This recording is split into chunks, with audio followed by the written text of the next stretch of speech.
Democrats are trying to quickly reach a bipartisan deal to avoid the government shutdown. Plus, there is new stimulus programs around the country that will begin sending out more stimulus checks. So Democrats, everybody, are floating another short-term spending bill that kicks the next shutdown threat closer to the holidays. Now, as they approach the December 3rd deadline, top Democrats are considering a stopgap further into December as the leading option, potentially December 17th or even closer to Christmas. And rather than a longer continuing resolution that pushes the deadline into the new year, nothing has been decided, and support for another fast fix is building as Democrats berate Republicans. On this first North American Leaders Summit since 2016.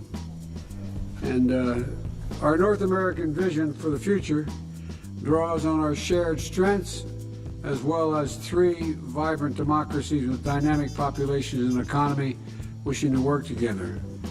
That we can meet today and we can meet all the challenges if we just take the time to speak with one another by working together. And we have to end the pandemic and to take decisive actions to curb the climate crisis. We've had a chance to speak a little earlier today, but we have to drive an inclusive economic recovery and make sure all of our people share in the benefits.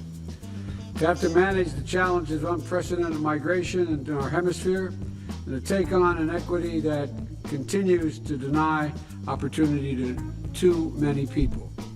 As leaders, we share an innate understanding that our diversity is an enormous strength, that we are best able to reach our potential when we unleash the full range of our people's talents. Economy into the gutter. Now think about it. A year ago, we had the best economy that we had had in decades. Unemployment for women, for African Americans, for Hispanics at an all-time low. Wage growth at an all-time high. Now the economy is in the gutter.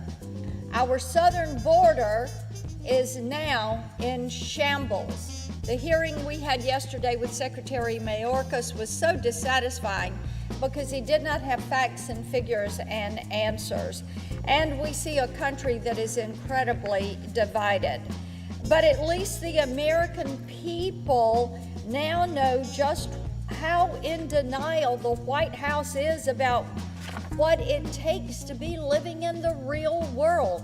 Their constant attempts to downplay the mess they've made have had the opposite effect, and now everyone knows just how out of touch they are with anyone who regularly pulls in at the gas station to fill up their own car or darkens the door of a grocery store to buy the groceries that they need. Yesterday, I came to the Senate floor and asked the question, what will it take for the Biden administration to take the threat of Chinese aggression seriously?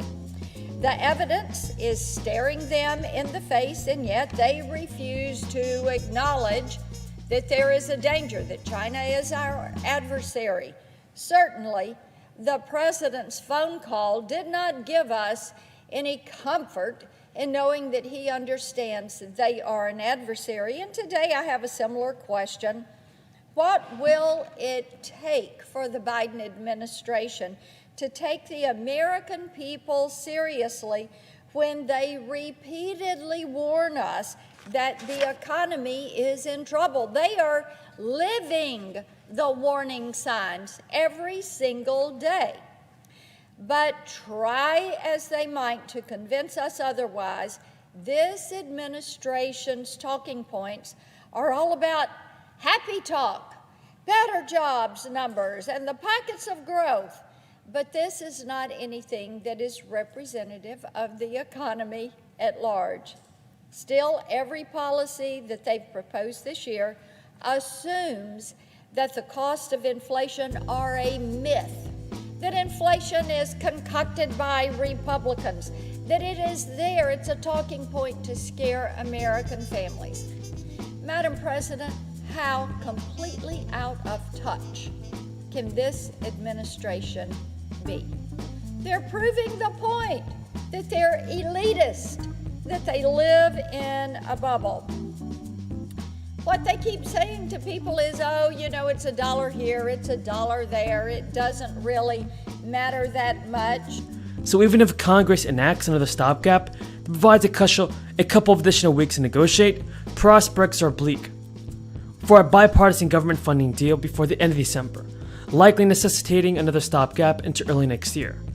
And the Republican Senator Richard Shelby told reporters it would take a miracle to work out a deal between now and then.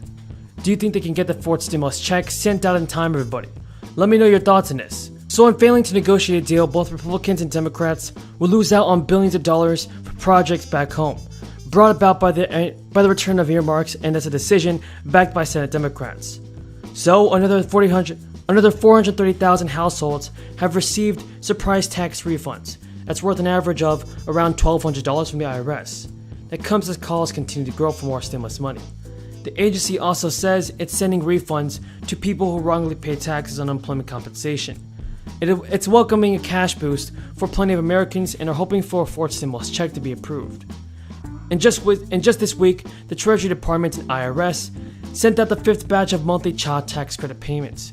This distributed more than $15 billion in payments to families, and that included about 61 million children. The agency said that they have sent out a total of about $77 billion in monthly payments. That's since the program began in July.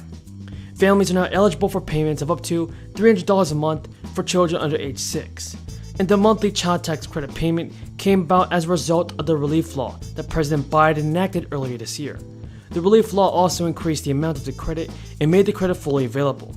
The child tax credit expansion in the relief law was only for 2021, meaning the monthly payments will end in December unless Congress acts fast. Can they act fast, everybody? Tell me in the comments down below. But the White House and congressional Democrats are still hoping to enact in the near future a spending bill that extends the expanded child tax credit for a year. Janet Yellen said in a statement that the tax credit is giving families across America the flexibility to pay for household goods. That's good news, folks. If you have any more questions about the fourth stimulus check, leave them in the comments below. Embraces budget gimmicks, like assuming that some of the most important initiatives will be allowed to expire in just a few years. The result is a package that front-loads spending while tax revenues only arrive over the course of a decade. Mr. Ratner cites an outside estimate that, quote, the plan would likely add $800 billion or more to the deficit over the next 5 years, exacerbating inflationary pressures, end quote. Now this person I just quoted is a former top advisor to President Obama, by definition a liberal Democrat, explaining that the Democrats' new proposal as currently constituted would make inflation worse. He says it's the Democrats' proposal itself